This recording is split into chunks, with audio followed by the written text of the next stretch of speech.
মুসলমানদের উপর সালাম আর হিন্দু ভাইদের উপর আদাব। তো বর্তমানে ভারত এবং পাকিস্তানের মধ্যে ব্যাপক উত্তেজনা চলছে। একদিকে বাকযুদ্ধ, একদিকে সামরিক মহড়া, মানে এখানে তখন জানি একটা যুদ্ধ ভাব গোলাগুলি হয়েছে, মানে হামলা পাল্টা হামলার একটা হিসেব নিকেশ চলছে। এই একটা বিষয় গেল। আপনার এখানে আন্তর্জাতিক একটা ব্যাপার স্যাপার রয়েছে, আন্তর্জাতিক সমর্থন প্রতিক্রিয়ার উপর নির্ভর করছে এই দুটি যুদ্ধ আসলেই কোন পর্যায়ে যাবে। তো আসলে এই যুদ্ধে আসলে কোন দেশ কার পক্ষ নেবে, এই যুদ্ধের আসলে ফলাফলটা কী হবে সে বিষয়ে আমরা একটু আলোচনা করব। তার আগে একটু এই যে ভারতের যে বর্তমানে রাজনৈতিকভাবে দেউলিয়া হয়ে পড়েছে, আপনার এই যে বিভিন্ন সংখ্যালঘুদের উপর দমনপীড়ন নির্যাতন চলছে, সে বিষয়ে আমরা একটু আলোচনা করে আবার চলে আসি যে আসলে এই ভারত এবং পাকিস্তানের মধ্যে আসলে যুদ্ধে জয়লাভ করবে কে।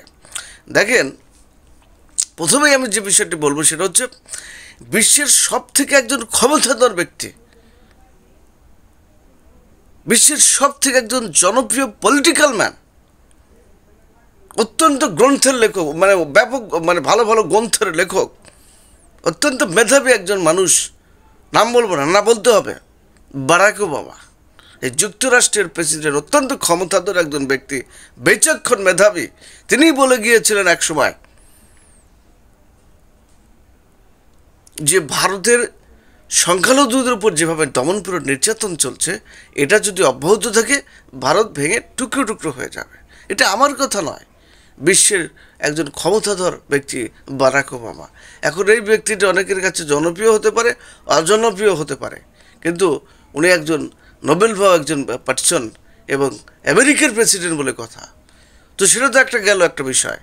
তো আমরা আসলে যে বিষয়টি বলতে চাই, দেখেন, এই যে ভারতে একটা নোংরা রাজনীতি শুরু হয়েছে, নোংরামি যে কাজগুলো শুরু হয়েছে, হ্যাঁ, সে বিষয়ে তো গভীরভাবে আলোচনা থাকবে।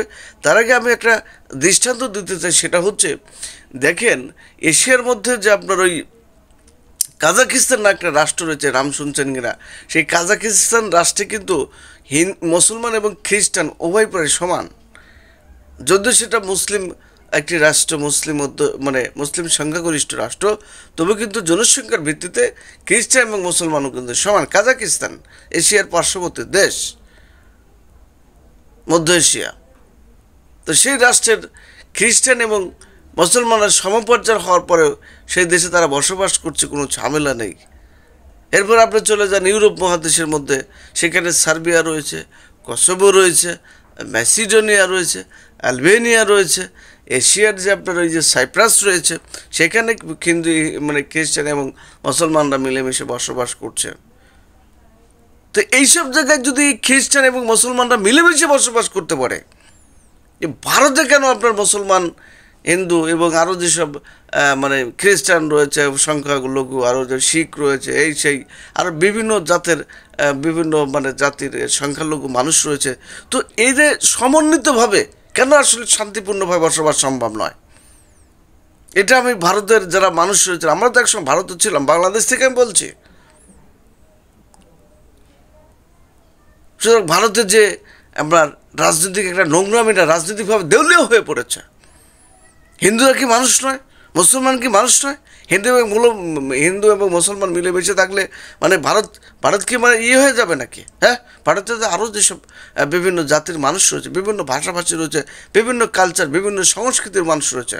তো আমি আরেকটি বিষয় বলতে চাই, ভারতের একজন দক্ষ প্রেসিডেন্ট হতে হলে আপনারা যে চায়না দেখেন, চায়নার থেকে আজকে ভারতের অনেক এগিয়ে যাওয়ার কথা যদি এই ধরনের সাম্প্রদায়িক সম্প্রীতি প্রতিষ্ঠা করা সম্ভব হতো। ভারতের যে প্রধানমন্ত্রী হবে তাকে অবশ্যই প্রত্যেকটা ধর্ম সম্পর্কে জানতে হবে, প্রত্যেকটা ভাষা সম্পর্কে জানতে হবে, বিভিন্ন কালচারের সাথে মিশতে হবে, বিভিন্ন কালচার সম্পর্কে জানতে হবে, বিশ্ব সম্পর্কে গভীর জ্ঞান রাখতে হবে। এর কারণ হচ্ছে এখানে বিভিন্ন ধরনের ভাষাভাষী, বিভিন্ন সম্প্রদায়ের মানুষ বসবাস করে এবং রাষ্ট্রটা আপনি দেখেন অনেক বড়, মোটামুটি বড় একটা রাষ্ট্র। এখানে আছে যে জনসংখ্যা বসবাস করে পৃথিবীর দ্বিতীয় অধিক জনসংখ্যার একটি দেশ।